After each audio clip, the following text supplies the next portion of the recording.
let me be clear right from the start. This isn't about manipulation. It's about protection, emotional safety, personal boundaries, and your inner peace. Because not everything sacred should be shared, and not every man earns full access to who you are. So today, I'm going to walk you through 5 specific things every woman should guard closely, not out of fear, but out of wisdom. Let's talk about what you must never give away too soon, if ever. Let's talk about insecurities, those quiet whispers we carry that often grow louder in the wrong hands. You know the ones I'm talking about, the thoughts that come in late at night when you're replaying that conversation you had, or second guessing the way you showed up, or wondering if you're too much or not enough.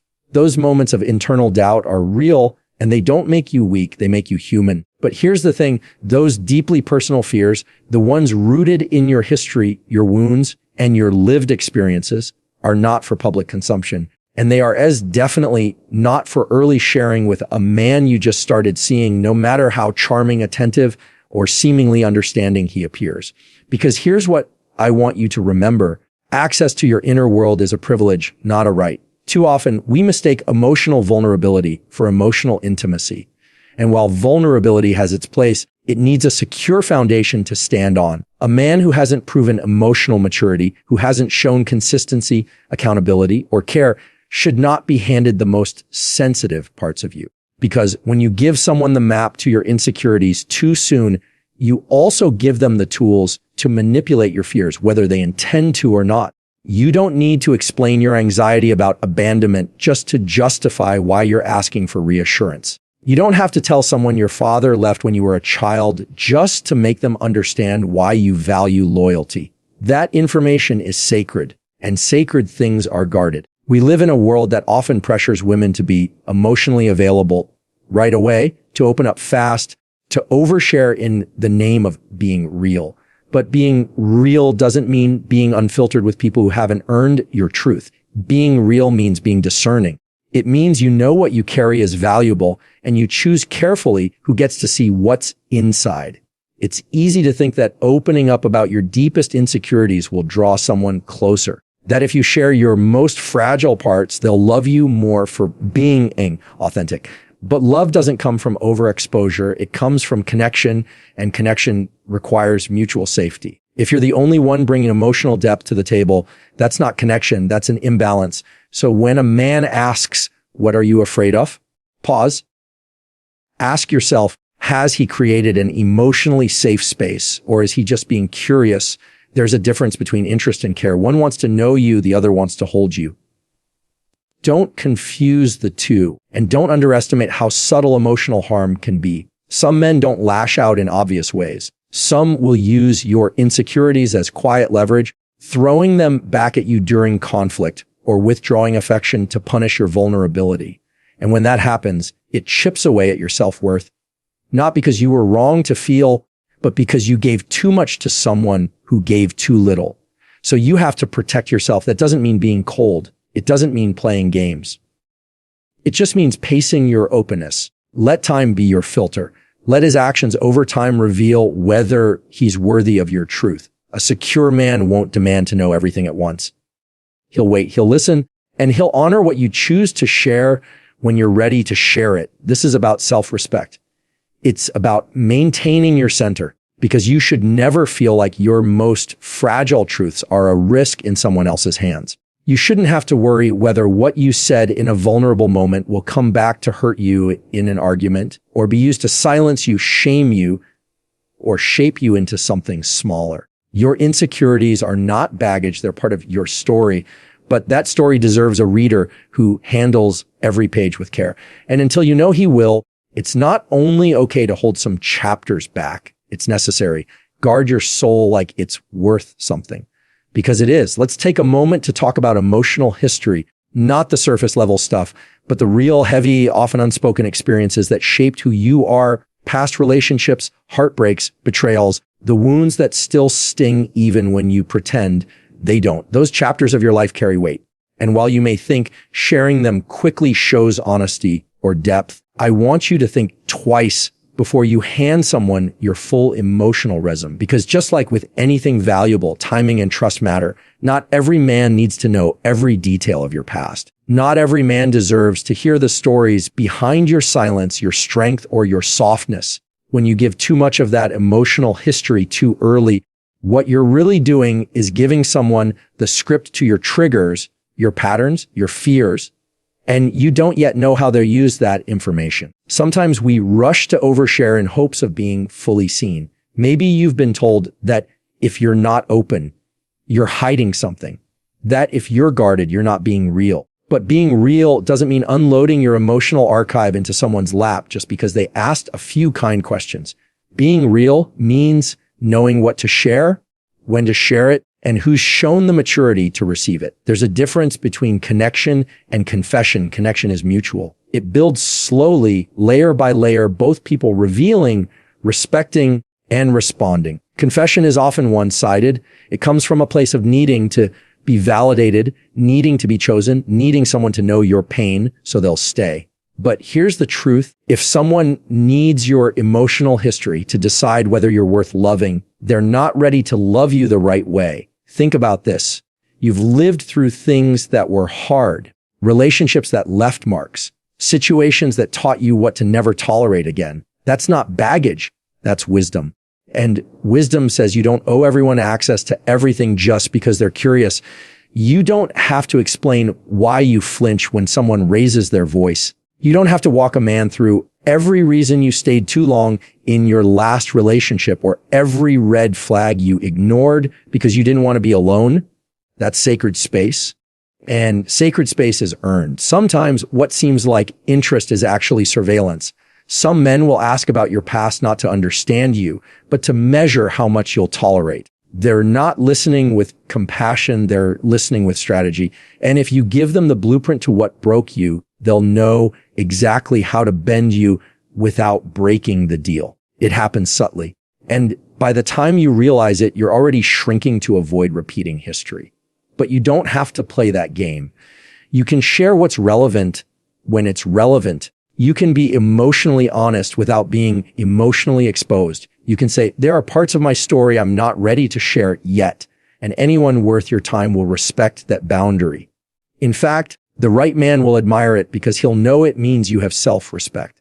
And when you do feel ready, when time and trust have built a foundation, your story won't be a burden. It'll be a bridge. But let that happen naturally. Don't feel pressured to turn your pain into a presentation just to feel worthy of connection. You are allowed to keep pieces of your past close until you know someone is safe. Your healing doesn't need to be performed. It needs to be protected. And anyone who rushes your process is not thinking about your heart. They're thinking about their access. So hold your history like it matters, because it does. Money has a way of making people show who they really are. It can create opportunity, reveal character, and just as easily expose entitlement. And for women especially, your financial reality, what you make, what you owe, how you spend, save, or invest isn't something you need to lay out early in a relationship. In fact, it's one of the things you should protect the most. Now, I'm not saying lie. I'm not saying be deceptive.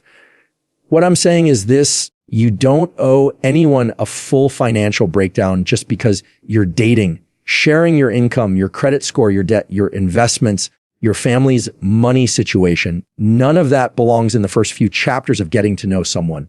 That level of access isn't just personal, it's powerful. And that power should only go to someone who's proven they won't abuse it. Too often, especially when a relationship starts to feel serious, there's this pressure to merge everything.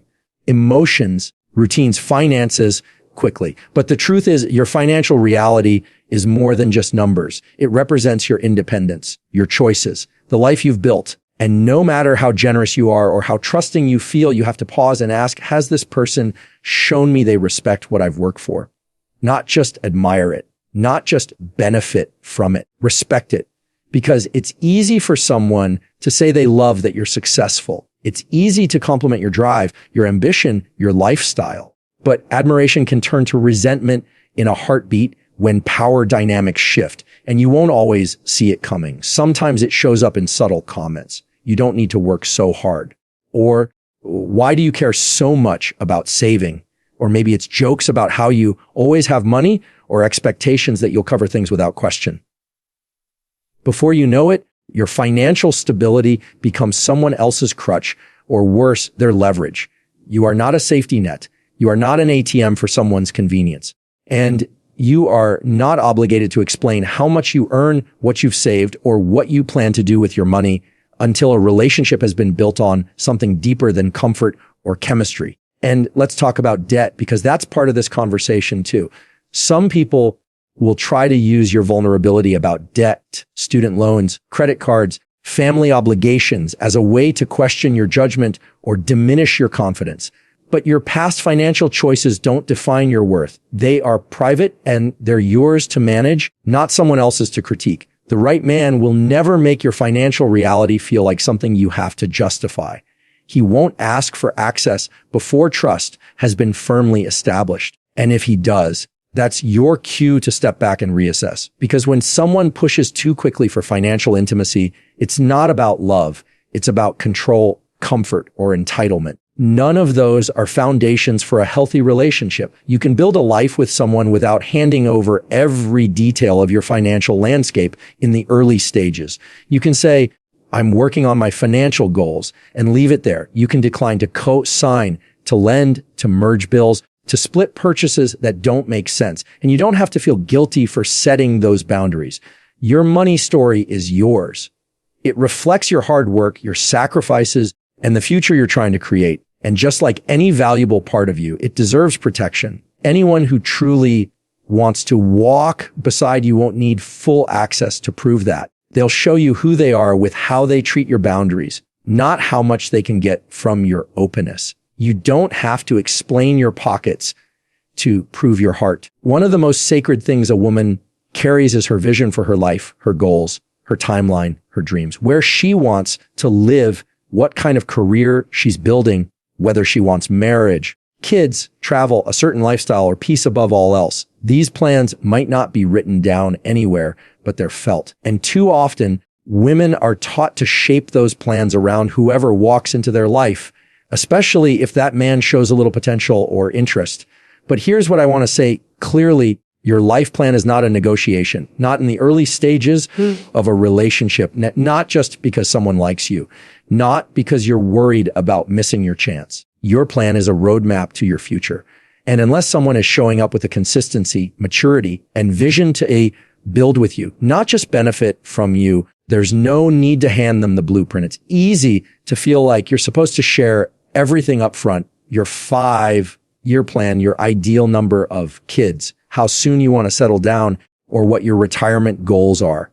And if you're someone who knows exactly what you want, that clarity is powerful. But it's also vulnerable because the wrong person can take that information and shift into who you think they are just long enough to keep you close while never actually moving in that direction.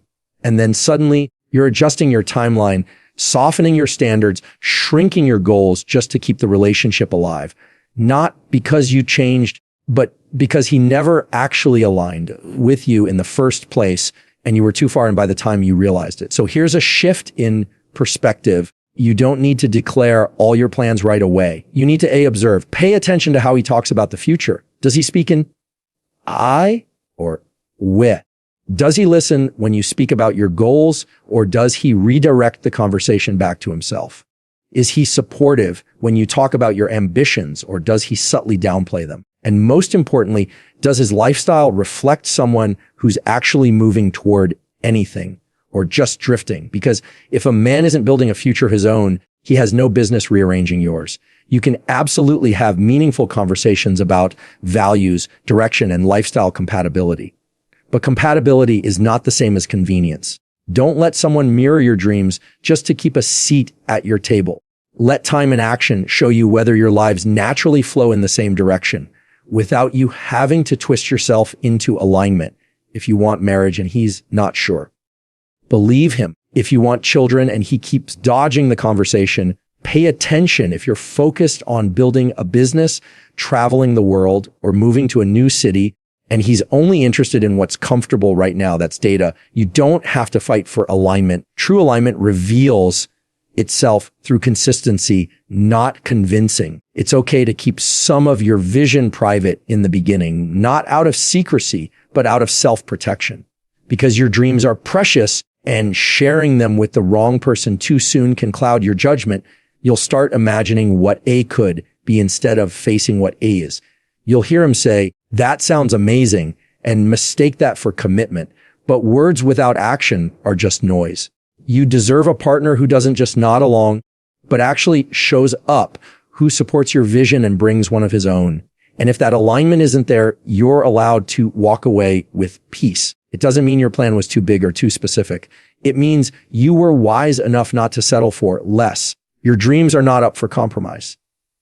They're up for partnership. And until someone proves they're building in the same direction, you owe no one the map. One of the most subtle ways women lose themselves in relationships is by over-explaining what they need emotionally, laying it all out too soon, almost like giving someone a cheat sheet. Here's exactly how I like to be loved. Here's how I need to be supported. Here's what to say when I'm anxious. Here's what I expect when I'm upset.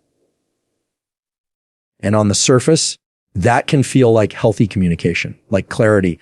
But here's the problem. It often becomes emotional labor, not emotional connection. When you hand over your emotional expectations too early and too completely, what you're really doing is doing his work for him. You're giving him the roadmap to your heart before he's even shown he knows how to navigate his own. And what ends up happening is that you're not really seeing a him. You're seeing his ability to follow instructions. But following instructions is not the same as understanding. It's not the same as effort. It's not the same as care. See, part of emotional intimacy is discovery. It's someone taking the time to learn you, not because you gave them a list, but because they're genuinely present. They watch how you react. They ask follow-up questions. They remember small details. They show up in ways that say, I may not know everything about you, but I'm paying attention. That's real emotional investment. But when you tell a man too early how to love you, how to apologize to you, how to be there for you, without him ever having to earn that information, what you're really doing is hoping that if you explain yourself well enough, you'll finally be loved right. That if you lay it out perfectly, there will be no room for disappointment. But people aren't recipes. You can't give someone all the right ingredients and expect them to bake something beautiful if they were never planning to cook in the first place. Let him reveal his emotional capacity through his behavior, not just how he treats you when things are easy, but how he responds when you're quiet, when you're overwhelmed, when you're not your best. Does he lean in or does he get frustrated? Does he ask or does he assume you need that information before you offer a manual on how to love you? Because if you skip that step, you won't know if he's truly attuned or just performing. You are not responsible for teaching a grown man how to be emotionally present. If you're guiding him, supporting him, encouraging growth, yes, that's partnership. But if you're constantly spelling out your emotional needs just to be heard, that's parenting. And the more you step into that role, the more he'll let you, until you realize you've become the caretaker of the relationship while he simply coasts. So it's okay to withhold certain expectations at the start, not because you're being secretive or playing games, but because you're allowing the relationship to show you its natural rhythm. You're watching to see if there's space for your feelings, not just room for them, but respect. You're choosing to be known, not just managed. And here's the truth. Your emotional needs aren't too much. They're not unrealistic. They're not a burden, but they do require someone who wants to meet them. Someone who's not just in the relationship for the good times, but who's emotionally fluent enough to recognize and respond to your internal world without needing you to draw a map every time. You deserve to be loved in a way that feels safe, steady, and deeply seen. But that starts with you knowing that your emotional world isn't something to perform, defend, or package neatly for someone else's comfort. It's something to be honored by the right person in the right time through the right actions. Don't hand someone the instructions to your heart. Watch first to see if they're even willing to build something real with it. If there's one thing you should never feel guilty about protecting, it's your peace. That calm, grounded place inside you, that clarity you fought to create after everything you've been through. It's not up for negotiation. It's not something you owe anyone access to. And it's definitely not something you should sacrifice in the name of love, attention, or keeping the peace with someone who keeps disturbing it. Here's the reality. Peace isn't loud. It doesn't beg. It doesn't chase. It doesn't argue to be understood. Peace is quiet, strong, and still. And when a relationship starts to cost you that stillness, when you find yourself constantly second guessing over, explaining, adjusting, or tolerating what you never would have before, that's not love. That's a warning sign. You may not even notice it at first. It starts subtly. You go a little quiet during conversations because you don't want to trigger his mood. You make yourself smaller in social settings because he seems uncomfortable when you shine too bright. You laugh things off when they bother you because bringing it up feels like too much work. And before you know it, you've slowly stepped out of alignment with yourself, not because you wanted to, but because keeping him happy started to feel safer than being honest. That's not peace. That's performance. That's survival. And no relationship built on that kind of constant managing is ever going to give you what you truly need. Peace isn't just the absence of chaos. It's the presence of emotional safety. It's knowing that who you are doesn't need to be toned down or reshaped to be accepted. It's waking up and going to sleep without that knot in your stomach or that voice in your head asking, did I say the wrong thing again? It's being able to breathe fully in someone's presence, not hold your breath and hope they don't flip the switch. And that peace, that's yours. You earned it through heartbreak, through boundaries, through doing the inner work it takes to not just look strong, but be strong. So why give that away for someone who hasn't even shown they can handle you with care? You don't need to explain why you don't argue the same way you used to, why you don't react as fast, why you leave when the energy shifts or go quiet when the room feels off. That's your peace speaking for you. That's wisdom. You've learned the cost of staying too long in places that never gave you room to rest, and now you move differently. That's growth. But growth also requires protection because peace is not a guarantee. It's a choice. And the moment you let someone disturb it without consequence, you're telling yourself that your comfort matters less than their presence, that your calm is worth sacrificing just to avoid being alone. And that's the lie too many women have been conditioned to believe, that discomfort is the price of companionship. It's not. You are allowed to walk away from anything that feels heavy more than it feels healthy. You're allowed to choose silence over explaining yourself again. You're allowed to keep your energy clean, your space protected, and your emotions centered, even if that means being misunderstood by someone who never cared to understand you in the first place. You don't have to be the one who always smooths things over, who keeps the peace by losing your own, who holds everything together while quietly falling apart inside. That's not your role. That's not your burden.